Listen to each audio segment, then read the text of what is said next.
Golden State Media Concepts bring you Book Review Podcast, a haven for bookworms of all ages and the widest genres, from mystery to memoirs, romance to comedy, fantasy to sci-fi. If you love to read, this is a podcast for you. It's the Golden State Media Concepts Book Review Podcast.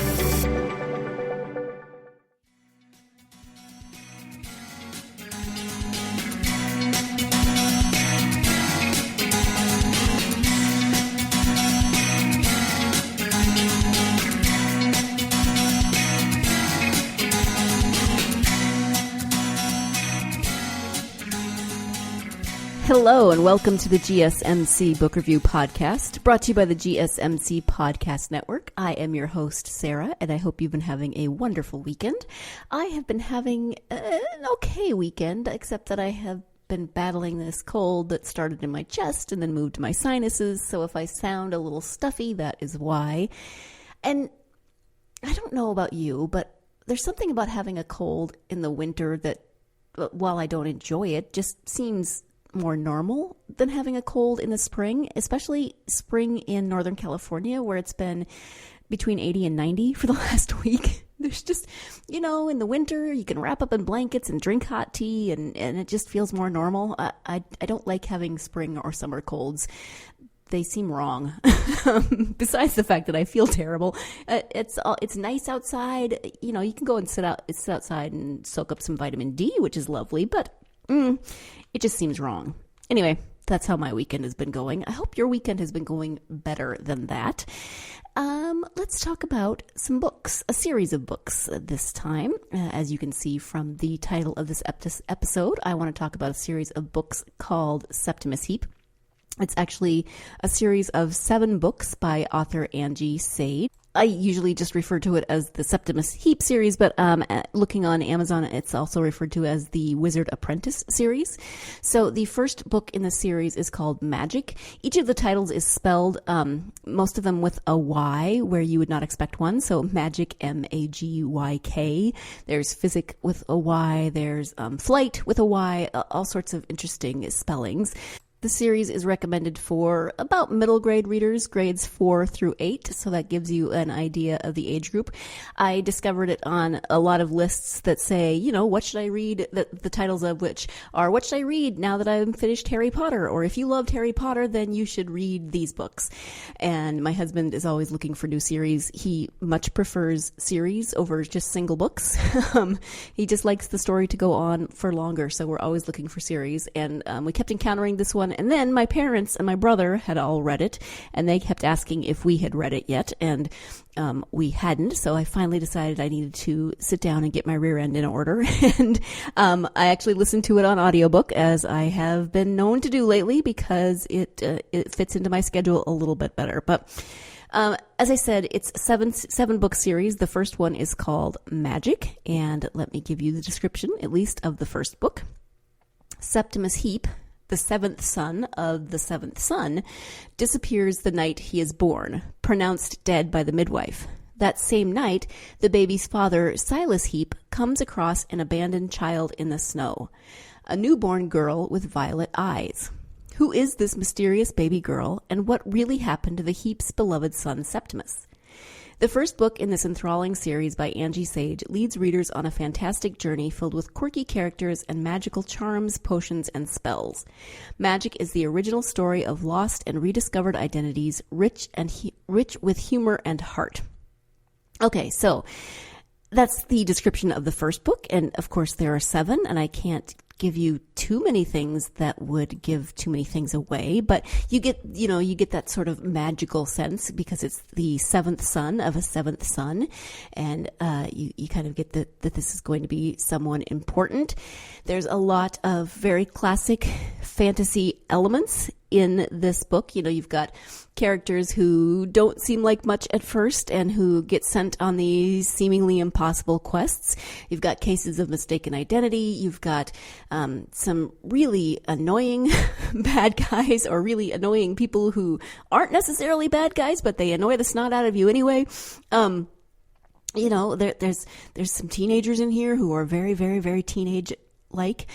So the book starts with what you hear about the midwife declaring Septimus Heap dead, with Silas Heap finding the baby in the snow, and then we fast forward to 10 years later. The baby in the snow is celebrating her 10th birthday, and things take off from there. There's, it's recommended for readers of Harry Potter, but it's, as it should be, very different from Harry Potter. There is magic in it, but wizards are a group of people who do study magic. You can be born into a wizarding family, but it doesn't mean that you will be a wizard. So in that way, it's kind of like Harry Potter. There's not necessarily a school for magic like Hogwarts, and there's other types of magic. So there are witches who don't exactly do magic per se, but they do charms and potions. There's a differentiation between witches and wizards. There's also something called a hermetic scribe. There are the scribes who do a lot of translating, who do a lot of spell work, or work on spells, I should say. So if you have a spell that needs translating, you take it to the hermetic scribes. If you have a spell that is not working properly, you take it to the hermetic scribe. So there's all these different categories of people, which I found really fascinating. Throughout the 7 books, the characters grow and change. Septimus Heap is the 7th son of a 7th son, so there are 6 Heap older brothers in this book, and I will tell you that the baby girl's name is Jenna. So Jenna grows up with these 6 Heap brothers, and you can imagine what that's like when you grow up in a large family in a small house with 6 very noisy brothers. The Heap brothers are a motley collection of very interesting characters. You get to know some of them better than others.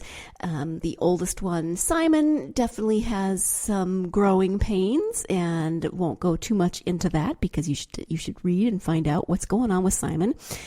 The writing is funny. It's got some great humor in it. It's got some parts, like I said, where some of the characters, I'm gonna go back to a Harry Potter analogy. For those of you who have read Harry Potter, maybe you'll understand this or may have felt something similar. In Order of the Phoenix, Harry is whiny.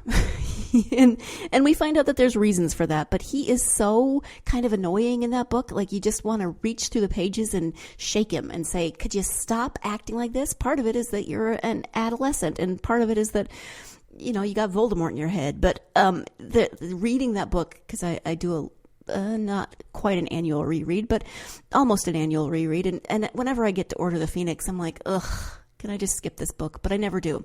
There are characters like that, and there are sections of the book that are like that, where you're like, okay, I know these are growing pains, but you are driving me a little bit crazy, and I would just like for you to stop now, please.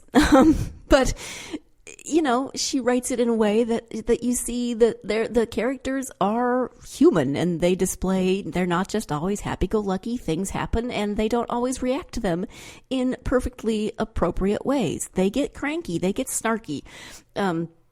Septimus and Sarah Heap as parents are loving and ditzy as heck. They have their faults and their quirks. Definitely loving, but not perfect paragons of parenting. Let's just go with some alliteration there.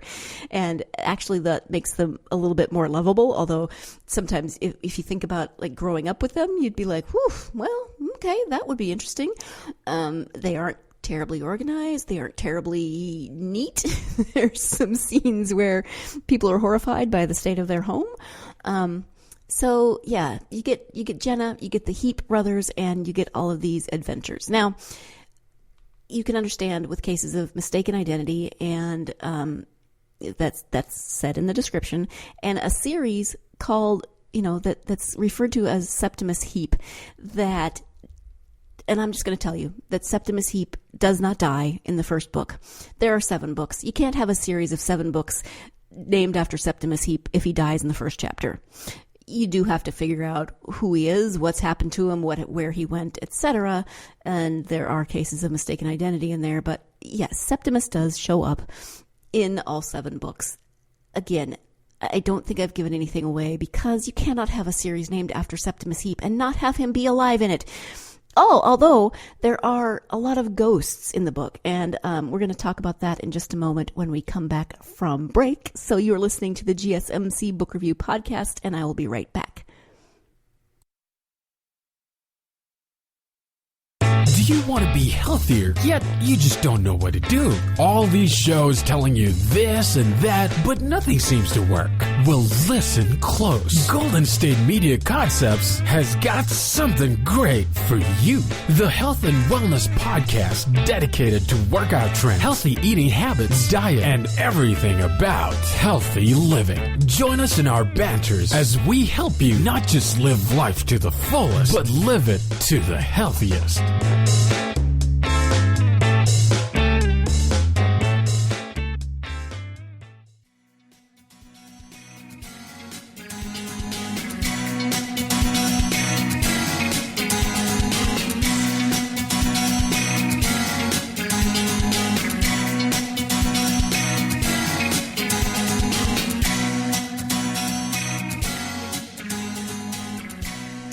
Welcome back to the GSMC Book Review Podcast, where I am speaking about the Septimus Heap, or the Wizard Apprentice series, and I just gave kind of a major spoiler, but I don't think it's really that much of a spoiler if you are, if you pay attention to these things in books, and if you see that the entire series is named after Septimus Heap. Anyway, I mentioned ghosts. Interesting thing about ghosts in this. So there doesn't seem to be any kind of afterlife beyond in this series.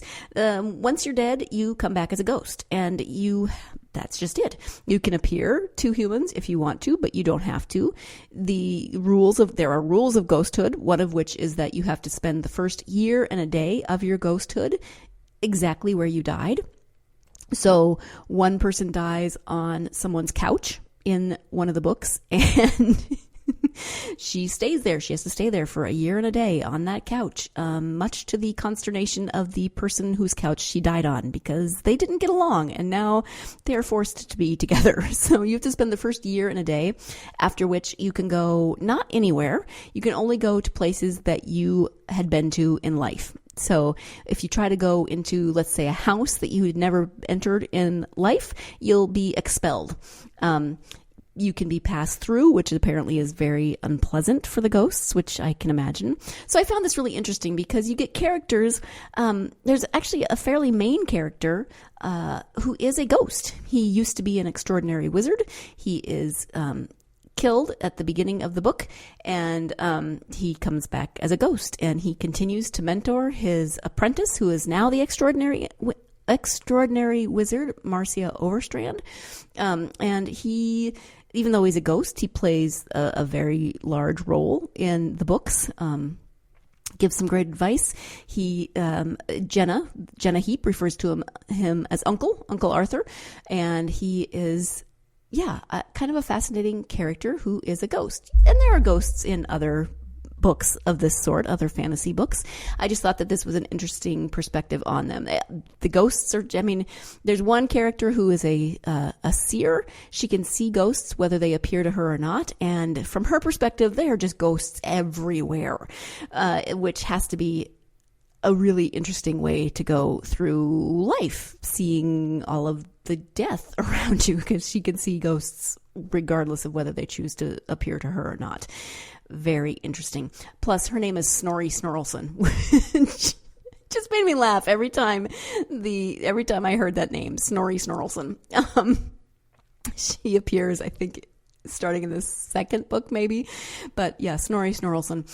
Okay, so I did listen to these on audiobook, and 7 books. First book is read by Alan Cordiner. Let me double check that name. Give me just 1 second while I look. Yes, Alan Cordiner, Corduner, is the narrator, and then 2 through 7 are narrated by Gerard Doyle. So Alan is fine. He didn't thrill me as a narrator. My husband really didn't like him. He didn't feel like he differentiated the voices enough. But I did then appreciate that the remaining 6 books had the same narrator, and Gerard Doyle, I think, did a great job. He you can tell who's speaking before the speaker is identified. He does a really nice job, and I always like audiobooks because then I get things pronounced that, maybe they're not pronounced correctly according to what was in the author's mind, but I don't have to try to figure them out. Words that, I can look at and go, I have absolutely no idea how to pronounce that. But Jared Doyle just does it for me. He is reminiscent of the narrator of the Harry Potter books. There were times when he did some voices that I was like, man, that sounds like Hagrid, or, that sounds like so-and-so from Harry Potter. It's not the same narrator, but he's up there. He's good, like the Harry Potter narrator. So if you are an audiobook fan, you will like this. If you want to read the series, that's great too. They are illustrated, which is fun. They are for 4th through 8th grade. So you get some younger readers, and younger books sometimes have pictures. Older books for older folks sometimes have pictures in them as well, but I think that's always fun when there are pictures, so you can start visualizing some things that you might not have otherwise. They are kind of line drawings, black and white, but very detailed and very nicely done. The illustrator is Mark Zug.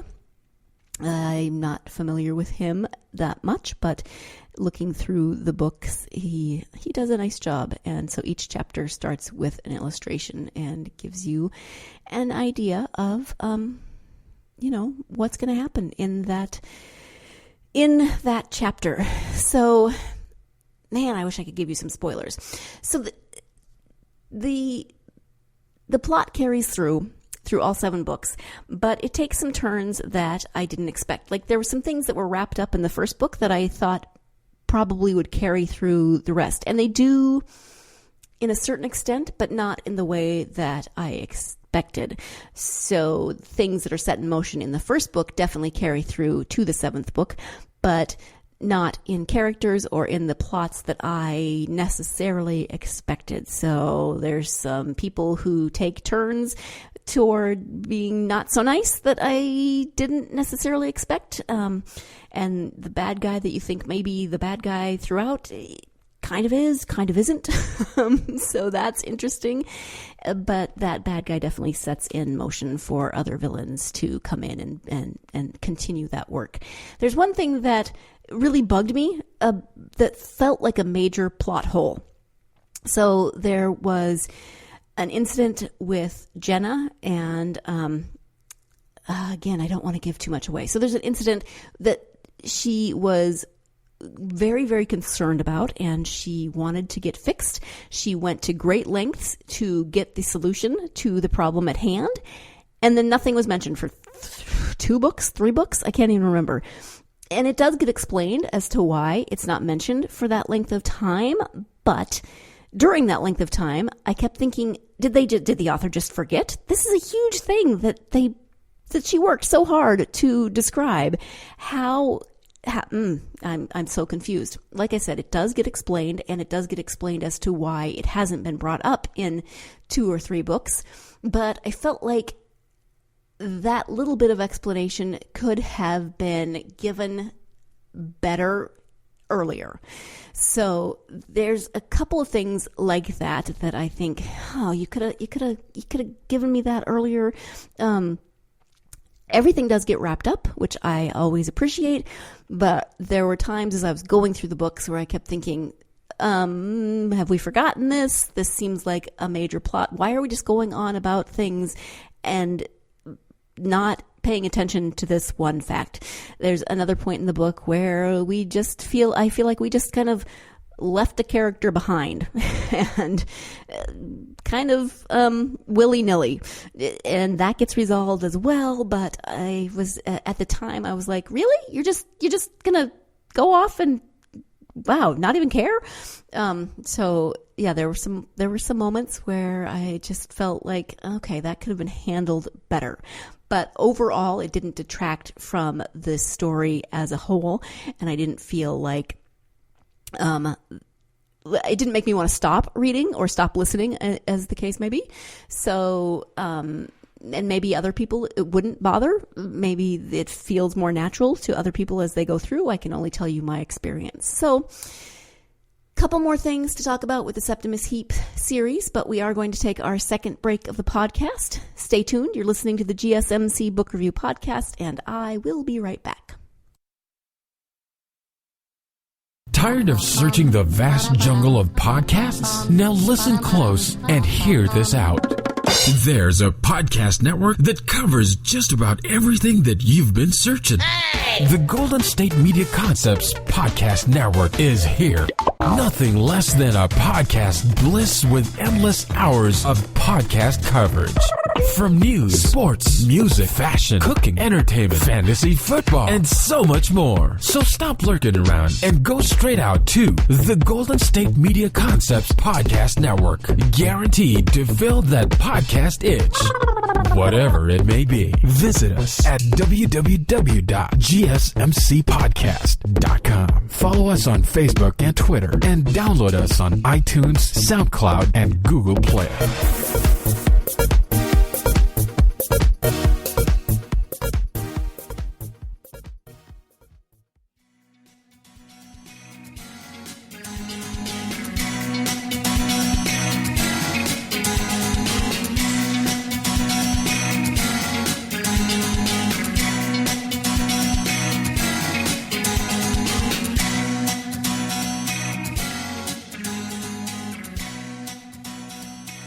Welcome back to the GSMC Book Review Podcast and the conclusion of my ramblings about Septimus Heap. I so wish that I could give you a million spoilers, or that we could have a book group for those of you who have read it, and we could talk about the things that I loved, that bugged me, that I want to, spit out and talk about. I'll just try to give you some more things that I loved. It's about magic, which is always fun.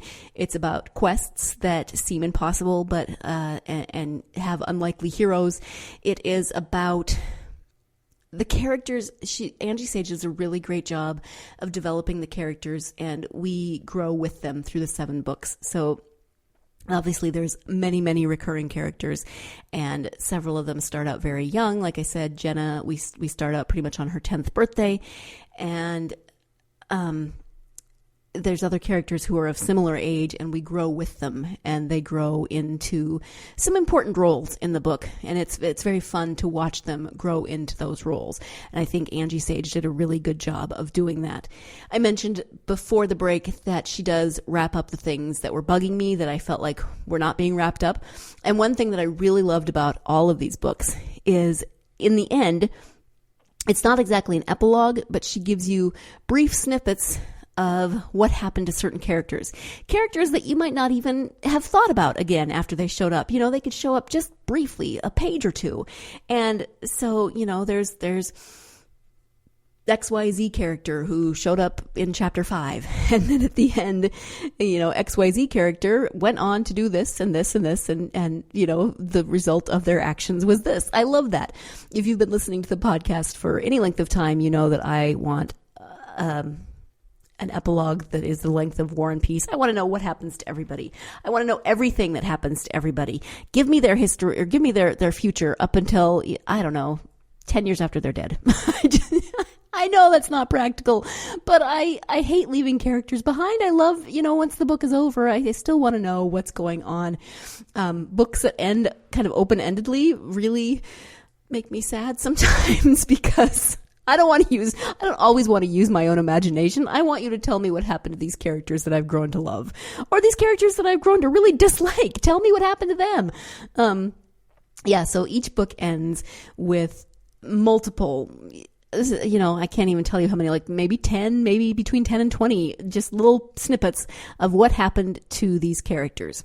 So you've got magic, you've got witches, wizards, boggarts, dragons, magical creatures, magical places. You have got ghosts, like I said. There are talking rats. There's actually a talking rat who is one of the main characters. His name is Stanley, and he runs the message rat service, or he's part of the message rat service.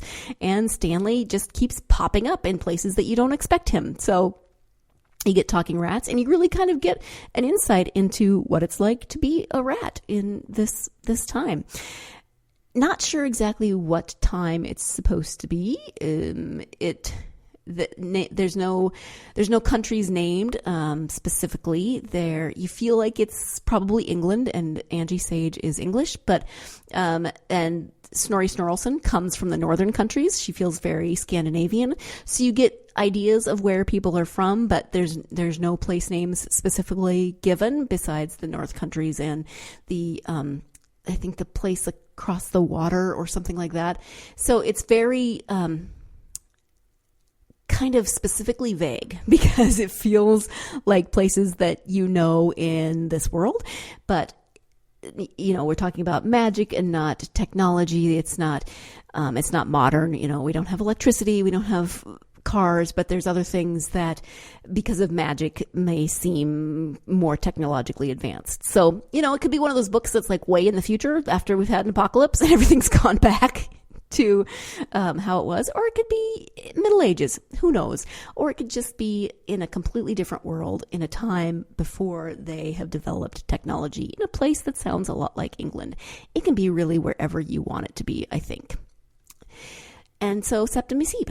And in the end, one of those, I'm not going to give anything away here, but one of those following up moments talks about a very, very brief, this person barely even got a paragraph. She just looked up in one of the books and saw one of the characters, and that was it. The character was passing by. She happened to see him passing by. And then in the end, it talks about how this character, Alice Todd Hunter Moon, because of that encounter, that brief encounter of seeing one of the characters pass by, wanted to find out more about the world and that person, etc. And so she gets her own series.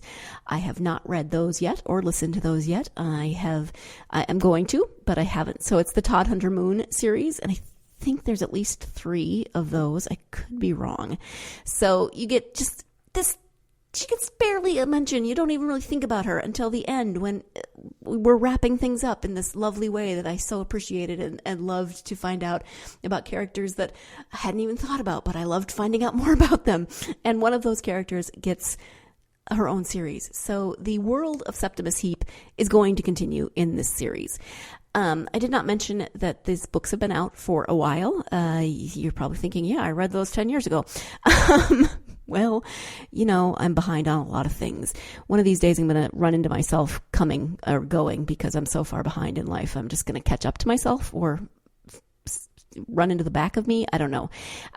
Septimus Heap Book 1, I am looking to see when it was published, and it's 588 pages, but again, it's kind of larger type and there are a few pictures. So it's long, but, and all of the books are of that kind of length.